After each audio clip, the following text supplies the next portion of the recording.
Babalelwa kwaba ngu-8 abathola ukudubuleka esigamekweni sokuhlaselwa esenzeke endaweni yaseMandeni, nalapho khona kuphinde kwaqinisekiswa ukuthi kulabo abawu-8 abadubulekile, abane babo badlulile emhlabeni, kanti kulabo abane abadlule emhlabeni bekhona namaphoyisa amabili.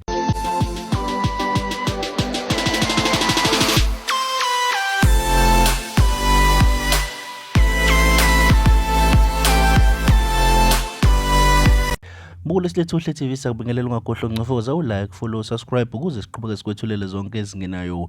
Kanti udaba esibika ngalo udaba olubika ukuthi babalelwa kwaba ngu-8 abadubulekile esigamekweni sokuhlaselwa esenzakala endaweni yaseMandeni eSundumbili eBhidla section, lapho khona abantu abawu-8 abahlaselwe khona besejoyintini, awuthi abawu-8 kulabo abahlaseliwe babe sebedlule emhlabeni, kanti bese kutholakala ukuthi kulabo abawu-8 abadutyuliwe kukhona namaphoyisa amabili ebengekho kwi-duty. Amaphoyisa asephansi phezulu athungatha ababulali balabantu. Kanti-ke Mbuku lesilethu Uhle TV, ngaphambi kokuba ngiligoqela lolu daba, ngifisa ukuzwa nje ukuthi kuthini ukuphawula kwakho ngalolu daba nezinga lokubulawa kwabantu.